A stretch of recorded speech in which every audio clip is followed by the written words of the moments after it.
Chapter 9 শুরু করছিলাম accounting aspect of bat.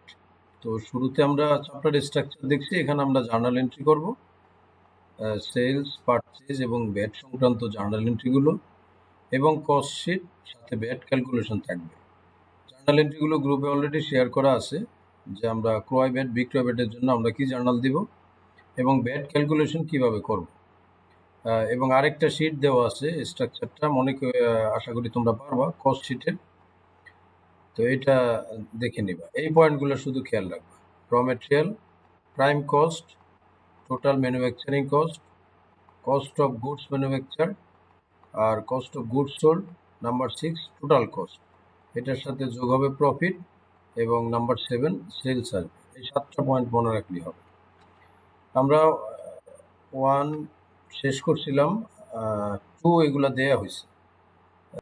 প্রশ্নটা পাশে রাখবা, কোশ্চেনের যে শিটটা ওইটা।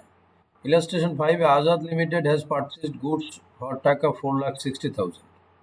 তো তার পণ্য ক্রয়ের মূল্য 4,60,000 টাকা, সাথে এডিশনাল এক্সপেন্স আছে 40,000 টাকা, আর প্রফিট আছে 50,000 টাকা। এখন যেটা বলা আছে VAT on purchase and sales is 15%।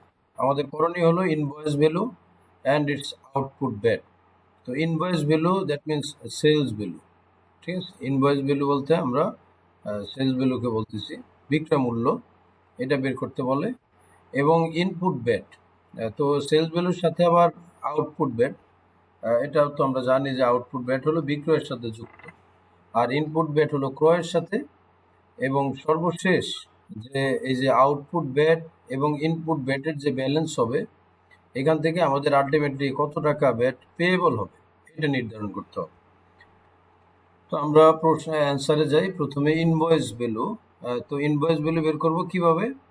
ক্রয় মূল্য, তার সাথে যে খরচ আছে এডিশনাল এক্সপেন্স, এবং এর সাথে প্রফিট যুক্ত হবে, তাহলে আমাদের সেলস ভ্যালু পাওয়া যাবে। আর এটা আমরা সবাই জানি যে ক্রয়, এটার সাথে প্রত্যক্ষ খরচ এবং প্রফিট যোগ করলে সেলস পাওয়া যায়, সেলস। তো এই যে সেলস, এটাকে আমরা বলতেছি ইনভয়েস ভ্যালু। তো এখানে পারচেজের পরিমাণ 4,60,000 টাকা, আর এডিশনাল এক্সপেন্স আছে 40,000 টাকা, এবং প্রফিট সরাসরি দেয়া আছে রেট ছাড়াই, প্রফিটের পরিমাণ 50,000 টাকা। তো আমাদের ইনভয়েস ভ্যালু 5,50,000। প্রথম প্রশ্নের অ্যান্সার হলো। এবার আমরা আউটপুট ব্যাট বের করব। তো output bat invoice value into bat rate. তো ব্যাট রেট এখানে কত পার্সেন্ট? 15%। এই যে 15% ব্যাট রেট অ্যাপ্লাই করবো আমরা। 5,50,000 এর উপরে 15%, 82,500 টাকা আউটপুট ব্যাট। আমাদের প্রথম রিকোয়ারমেন্ট শেষ। দ্বিতীয় রিকোয়ারমেন্ট হলো ইনপুট ব্যাট বের করতে হবে। ইনপুট ব্যাট, তো ইনপুট ব্যাট হবে কিসের উপরে? ইনপুট ব্যাট হবে পারচেজের উপরে। পারচেজের পরিমাণ কত? 4,60,000 টাকা। ব্যাট রেট তো 15%, সেই অনুযায়ী আসে 69,000 টাকা। তাহলে আমাদের দ্বিতীয় রিকোয়ারমেন্টের জন্য ইনপুট ব্যাট পাওয়া গেল 69,000 টাকা। এবার থার্ড রিকোয়ারমেন্টে যে অ্যামাউন্ট অফ ব্যাট পেয়েবল, অর্থাৎ আউটপুট ব্যাট আছে 82,500 এবং ইনপুট ব্যাট আছে 69,000 টাকা। তাহলে অ্যামাউন্ট অফ ব্যাট পেয়েবল হবে output bat minus input bat. তো আউটপুট ব্যাটের পরিমাণ কত ছিল? 82,500, আর এই যে ইনপুট ব্যাট আসছে 69,000 টাকা। তার মানে অ্যামাউন্ট অফ ব্যাট পেয়েবল 13,500 টাকা। এই টাকাটা কোষাগারে জমা দিতে হবে, 13,500 টাকা। তাহলে ইলাস্ট্রেশন 6 দেখি আমরা এবার। তো এখানে বলা আছে prepare journal entries from the following transactions. তো এখানে 1, 2, 3, 4 4টা ট্রানজেকশন দেওয়া আছে জুলাই মাসের। তো এখানে প্রথমে বলা আছে তঞ্জু লিমিটেড ওপেন এ ব্যাট কারেন্ট অ্যাকাউন্ট। একটা ব্যাট কারেন্ট অ্যাকাউন্ট খুলেন তারা, সেখানে জমা দেন 40,000 টাকা, ফাইন। আর 5-এ হলো পারচেজ অন অ্যাকাউন্ট, বাকিতে ক্রয়। 15 তারিখে হলো সোল্ড অন অ্যাকাউন্ট, বাকিতে বিক্রয়। এবং 25 তারিখে হলো bat deposited two government treasury, টাকা 25,000। আরেকটা বিষয় হলো এই পারচেজ যেটা, বাকিতে যে ক্রয় 2,30,000 টাকা। এখানে বলা আছে উইথ ব্যাট 15%, এটার সাথে ব্যাট যুক্ত হবে 15%। আবার 3,45,000 টাকা বিক্রয়, এর সাথে ব্যাট যুক্ত হবে 15%। তো আমরা এখানে যেহেতু জার্নাল এন্ট্রি করবো, ডেট ওয়াইজ আমরা জার্নালগুলো দেখি। তো জুলাইয়ের প্রথম তারিখে journal open day bat current account. Current account open করেন, তো ব্যাট কারেন্ট অ্যাকাউন্ট ডেবিট হবে, ক্যাশ অবলিক ব্যাংক ক্রেডিট হবে। টাকার পরিমাণ 40,000, এই যে 40,000 টাকা, এই টাকা দিয়ে ব্যাট কারেন্ট অ্যাকাউন্ট ওপেন করা হবে, মানে কারেন্ট অ্যাকাউন্টে জমা দেওয়া হলো 40,000 টাকা। দ্বিতীয় জার্নাল 5 তারিখে পারচেজের, এটা আমরা সবাই জানি যে পারচেজ ডেবিট এবং অ্যাকাউন্টস পেয়েবল ক্রেডিট হবে, সাথে এই ব্যাট আসবে এখানে। তো এখানে যেহেতু 2,30,000 টাকা, এটার মধ্যে এই যে উইথ বলা আছে, খেয়াল করো, উইথ অথবা ইনক্লুডিং, উইথ বা ইনক্লুডিং, যদি ইনক্লুডিং এটা যদি বলা থাকে, তার মানে এই টাকার মধ্যে ব্যাট অন্তর্ভুক্ত আছে 15%। তো যদি অন্তর্ভুক্ত থাকে তখন আমরা বের করার জন্য 115 দিয়ে ভাগ করব আর 15 দিয়ে গুণ করব, তাহলে আমরা ব্যাটের টাকা পাবো 30,000 টাকা। তাহলে 30,000 টাকা যদি ব্যাটের হয়, তার মানে 2 লক্ষ টাকা হলো পারচেজ বা ক্রয়ের, তাহলে টোটাল পেয়েবল হলো 2,30,000 টাকা। আচ্ছা, এই টোটাল টাকার মধ্যে ব্যাট অন্তর্ভুক্ত আছে, এটা বুঝবো কিভাবে? বুঝবো যখন উইথ থাকবে এবং ইনক্লুডিং থাকবে, কোথাও ইনক্লুডিং বলা থাকবে, কোথাও উইথ বলা থাকবে। তো আমরা এটা বের করলাম। জার্নাল দেওয়া হলো 15 তারিখে। 15 তারিখে বিক্রয় জার্নাল, সোল্ড অন অ্যাকাউন্ট, বাকিতে বিক্রয়। একই রকম এখানে আসবে অ্যাকাউন্ট রিসিভেবল, সেলস আর আউটপুট ব্যাট। তো টাকার পরিমাণটা কীভাবে বের করবো? ব্যাটের 115 দিয়ে ভাগ এবং 15 দিয়ে গুণ করবো, তাহলে ব্যাটের পরিমাণ পাওয়া গেল, আউটপুট ব্যাট 45,000, এবং সেলসের পরিমাণ টাকা 3 লাখ, টোটাল রিসিভেবল হলো 3,45,000। সর্বশেষ entry, bat deposited two government treasury. তো প্রথম জার্নালটা যেভাবে হয়েছে, এখানে বলা আছে open day bat current account, এটা এই ক্ষেত্রে যেই যাবে তো হবে, যখন আমি ব্যাট ডিপোজিট করব ট্রেজারিতে তখনও একই জার্নাল হবে। এই যে ব্যাট কারেন্ট অ্যাকাউন্ট ডেবিট এবং ব্যাংক অবলিক ক্যাশ ক্রেডিট, কত টাকা? 25,000 টাকা। ইলাস্ট্রেশন 7-এ আমাদেরকে রিকোয়ারমেন্ট হলো জাবেদা করতে হবে, ব্যাট অ্যাকাউন্ট প্রিপেয়ার করতে হবে এবং অ্যাডজাস্টিং এন্ট্রি করতে হবে। তো এখানে আমাকে একটু বলো, এখানে একটা রিকোয়ারমেন্ট আছে লেজার করতে হবে, বলো তো কোনটা?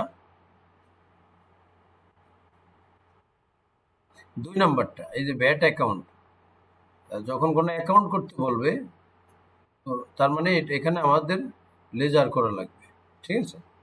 আচ্ছা, তো আমরা প্রত্যেকটা ট্রানজ্যাকশনের প্রথমে জার্নালটা দেখব, পরে আমরা অ্যাডজাস্টিং এন্ট্রিটা দেখব। আচ্ছা, তাহলে প্রথম জার্নাল, একটু জার্নালগুলো মার্ক করে নিই। প্রথমটা পারচেজের, তারপরে সেলস, তারপরে পারচেজ, তারপর ব্যাট পেড টু গভর্নমেন্ট 40,000, আবার sales on credit, purchase supplies, VAT refunded from government 20,000। তাহলে এখানে দুইটা ব্যাট সংক্রান্ত দুইটা আছে এন্ট্রি, একটা হলো ব্যাট পেইড আর একটা হলো ব্যাট রিফান্ডেড, এই দুইটা এন্ট্রি। আর দেখার বিষয় আছে যে 2,40,000 টাকা যে পারচেজ, এটার মধ্যে ইনক্লুডিং বলা আছে, ওই যে বলছিলাম ইনক্লুডিং অথবা উইথ বলা থাকলে তার মানে এই 2,40,000-এর মধ্যে এই 15% ব্যাট অন্তর্ভুক্ত আছে। আচ্ছা, জি। আর যখন এখানে প্লাস বলা আছে, প্লাস বলা আছে, তার মানে 4 লক্ষ টাকা, তার সাথে আরো 15% ব্যাট যুক্ত হবে, ঠিক আছে? এই যখন চার্জ বলা থাকবে। আবার এই যে এখানে পারচেজ সাপ্লাইজ 20,000, তার মধ্যে ইনক্লুডিং বলা আছে, তার মানে এই 20,000-এর মধ্যে 5% ব্যাট অন্তর্ভুক্ত আছে। তো আমরা জার্নালগুলো দেখি, প্রশ্নটা তুমি পাশে রাখো। তো প্রথম জার্নাল ছিল বাকিতে ক্রয়ের। তো বাকিতে ক্রয়ের যাবে the purchase to accounts payable, purchase to accounts payable. আর এটা যেহেতু ইনক্লুডিং ছিল, তার মানে 115 দিয়ে ভাগ এবং 15 দিয়ে গুণ করলে আমরা ইনপুট ব্যাট পাবো 31,304 টাকা। দ্বিতীয় জার্নাল ছিল বাকিতে বিক্রয়ের, তো accounts receivable debit sales credit. তো এখানে উইথ বা ইনক্লুডিং বলা হয়নি, বরং প্লাস বলা ছিল, প্লাস মানে আরও 15% ধরতে হবে। তো এই জন্য তখন এই বিক্রয়ের যে টাকা 4 লক্ষ টাকা, এই বিক্রয়ের টাকার উপরে সরাসরি 15% হবে। তো এটার সাথে 60,000 যোগ হলো, তার মানে টোটাল রিসিভেবল হলো 4,60,000 টাকা। থার্ড জার্নালটা ছিল পারচেজের। তো পারচেজের জার্নালের মধ্যে, তো সেখানেও ইনক্লুডিং বলা ছিল না। এই যে দেখো 7 তারিখে যে জার্নাল এন্ট্রিটা, 7 তারিখের জার্নাল এন্ট্রি, এখানে বলা ছিল purchase from Ragib and charged 15% bat. তো এই চার্জড মানে হলো প্লাস, এই যে প্লাস, তার মানে 1 লক্ষ টাকা ক্রয়, এটার সাথে আরও 15% ব্যাট যুক্ত হবে। আর প্রথমটা ছিল কি ইনক্লুডিং ব্যাট, এই 2,40,000 মধ্যে 15% ব্যাট অন্তর্ভুক্ত আছে। তাহলে আমরা কখন বুঝবো যে যুক্ত করতে হবে? যখন প্লাস বলা থাকবে, যখন চার্জ বলা থাকবে। কখন বুঝবো আমরা এটা মধ্যে অন্তর্ভুক্ত আছে? যখন বলবো ইনক্লুডিং আছে অথবা উইথ আছে। ঠিক আছে? আচ্ছা, তো আমরা জার্নালে ফিরে যাই। থার্ড জার্নালটা হইলো এবার ব্যাট পেইড বলা আছে, মানে ডিপোজিটেড টু গভর্নমেন্ট ট্রেজারি। তো সেই ক্ষেত্রে ব্যাট কারেন্ট অ্যাকাউন্ট ডেবিট এবং ব্যাংক টু ক্যাশ ক্রেডিট 40,000 টাকা। কোনো সমস্যা নেই। 15 তারিখেও যেটা আবারও বাকিতে বিক্রয় account receivable debit sales credit output VAT credit, এখানেও ইনক্লুডিং নাই, মানে আরও যুক্ত করতে হবে 15%। 75,000 টাকা যুক্ত করলে 5,75,000 টাকা। 22 তারিখে যেটা সাপ্লাইস, তো সাপ্লাইসের ক্ষেত্রে সাপ্লাইস এক্সপেন্স টু ক্যাশ। এখন সাপ্লাইসের যে এন্ট্রিটা ছিল এটার জন্য একটু দেখে নাও। সাপ্লাইসের এন্ট্রি সেটা হলো কোথায় সাপ্লাইসের এন্ট্রিটা? এই পারচেজ সাপ্লাইস 20,000 ইনক্লুডিং ব্যাট 5%। তো এটার মধ্যে এই 20,000 টাকা ব্যাট অন্তর্ভুক্ত আছে, তার মানে টোটাল টাকা 20,000 টাকা। যেভাবে পারচেজের মধ্যে এই 2,40,000 টাকা এটার মধ্যে ব্যাট অন্তর্ভুক্ত আছে, তার মানে টোটাল টাকা 2,40,000 টাকা। এখন এই পারচেজের সময় যে ব্যাটটা, এটা তো ইনপুট ব্যাট, আর সেলসের সময় যে ব্যাট এটা আউটপুট ব্যাট। এই আমরা এখানে ইনপুট ব্যাট এবং আউটপুট ব্যাটগুলোই শুধু দেখাবো, আর মনিহারি বা অন্য যে সমস্ত জিনিসপত্রের উপর যে ব্যাটগুলো থাকে ওই ব্যাটগুলোর আমরা এখানে আলাদা এন্ট্রি দিব না। এজন্য এখানে শুধু সাপ্লাইসের এন্ট্রিটা হবে 20,000 টাকা। তো আমাদের এখানে এন্ট্রিটা হবে কি? এন্ট্রি হবে supplies expense debit two cash credit 20,000। সাপ্লাইসের ক্ষেত্রে পারচেজের ইনপুট ব্যাট এবং সেলসের আউটপুট ব্যাটগুলো আমরা দেখাবো। যদিও 22 তারিখের প্রশ্নটার মধ্যে দেখো যে পারচেজ সাপ্লাইস সাথে ইনক্লুডিং ব্যাট আছে 5%। তো এই সাপ্লাইসের ব্যাটটা ইনপুট ব্যাট এবং আউটপুট ব্যাট নয়, মানে ক্রয় ব্যাট এবং বিক্রয় ব্যাট নয়। যদিও সাপ্লাইসটা ক্রয় করছে, এটা মনিহারির উপরে আলাদা, এই জন্য রেটও ভিন্ন, 5% এটা রেট। তা আমরা এই ব্যাটের জন্য আলাদা এন্ট্রি দিব না, এখানে টোটাল টাকাটা সাপ্লাইস এক্সপেন্স হিসেবে আসবে। এই জন্য সাপ্লাইস এক্সপেন্সকে ডেবিট করছি ক্যাশ ক্রেডিট। টোটাল টাকা কত? 20,000। আর সর্বশেষ যেটা, অর্থাৎ আমি অতিরিক্ত জমা দিয়েছিলাম গভর্নমেন্ট ট্রেজারিতে, তারা আমাদেরকে রিফান্ড করছে। তো রিফান্ড করলে আমি ক্যাশ টাকা পাইছি, তো ক্যাশ ডেবিট হবে আর ব্যাট কারেন্ট অ্যাকাউন্ট ক্রেডিট হবে। এর সাথে আরো 5% যদি যুক্ত হয়, যদি এটা উইথ বা প্লাস বলা থাকতো, হ্যাঁ, আরো যদি 1,000 টাকা যুক্ত করলে তাহলে তখন 21,000 টাকার আমরা জার্নাল দিতাম। কিন্তু জার্নাল তখন এইটাই হইতো, supplies expense debit two cash credit. Entry করলাম। এবার এখান থেকে ব্যাট কারেন্ট অ্যাকাউন্টে লেজার করব। আচ্ছা, জার্নালে আবার তাকাও তো, এখানে ব্যাট কারেন্ট অ্যাকাউন্ট নিয়ে এন্ট্রি আছে, ব্যাট কারেন্ট অ্যাকাউন্ট এবং ইনপুট ব্যাট আউটপুট ব্যাট, বলো তো কোথায় যাবে?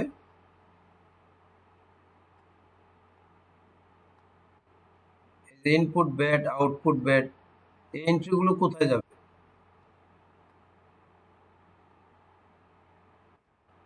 হ্যাঁ, এইগুলো আমরা এই কারেন্ট অ্যাকাউন্টের মধ্যে নিয়ে আসবো। আমরা প্রথম ক্লাসে বলছিলাম যে ব্যাট কারেন্ট অ্যাকাউন্টের মধ্যে কোনগুলো আসবে? ইনপুট ব্যাট এবং আউটপুট ব্যাট, এগুলো এগুলো নিয়ে লেজার হবে ব্যাট কারেন্ট অ্যাকাউন্ট।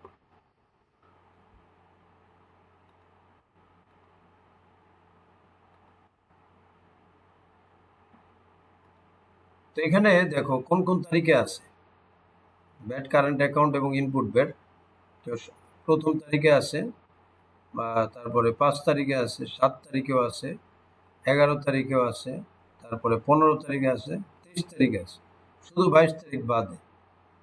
তাহলে লেজার অনুযায়ী দেখো সবগুলো আসছে। তো এখানে আমাদের 1,55,000, আর সেই ক্ষেত্রে ব্যাট কারেন্ট অ্যাকাউন্টের ব্যালেন্স থাকে 68,696 টাকা। ব্যাট কারেন্ট অ্যাকাউন্টের লেজার শেষে ব্যালেন্সটা থাকে। আচ্ছা, লেজারটা বসানো তো বুঝতে পারছো। যেমন প্রথম তারিখে ব্যাট কারেন্ট অ্যাকাউন্ট কি দেয়া আছে দেখো তো। ব্যাট কারেন্ট অ্যাকাউন্ট প্রথম 1 তারিখে যদি বলি, এই যে ইনপুট ব্যাট, ইনপুট ব্যাট 31,304 টাকা, এই যে 31,304 টাকা, তো ডেবিট পার্সেন্ট। এই তো এর ক্রেডিট অপশন আমরা এখানে এটা লিখছি। তারপরে এই প্রত্যেকটা যদি আমরা বসাই তাহলে ব্যাট কারেন্ট অ্যাকাউন্টের ব্যালেন্স এটা থাকে। এবার আমরা অ্যাডজাস্টিং এন্ট্রি দিব। অ্যাডজাস্টিং এন্ট্রি অর্থাৎ এই টাকাটা আমাদের জমা দিতে হবে সর্বশেষ।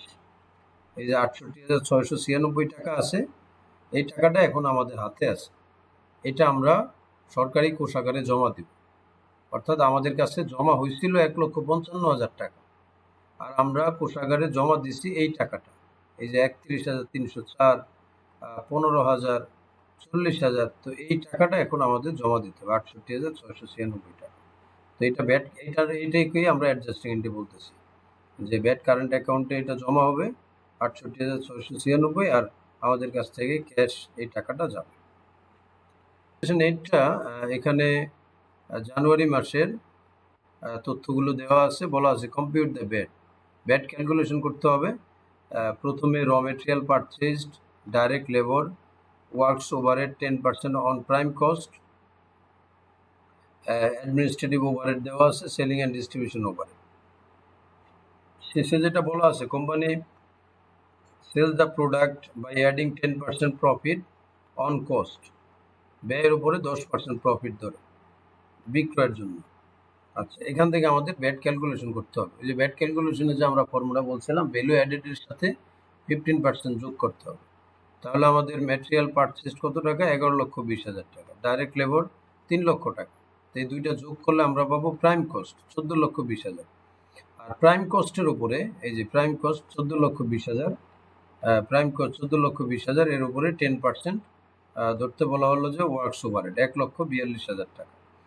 তো ধারাবাহিকভাবে প্রাইম কস্টের সাথে ওয়ার্কস ওভারহেড যোগ করলে প্রোডাকশন কস্ট 15,62,000 টাকা।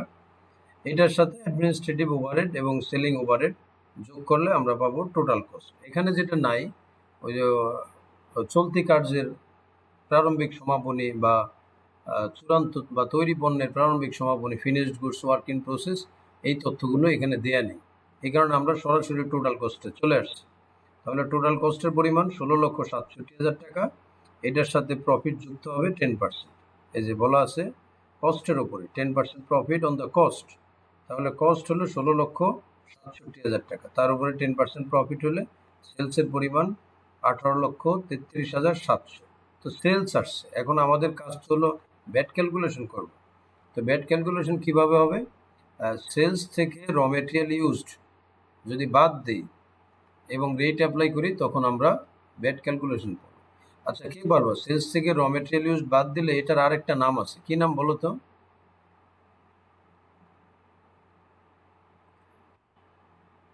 সেলস থেকে র মেটেরিয়াল ইউজ বাদ দিলে কি হয়? পারবা কেউ? আসনাইন?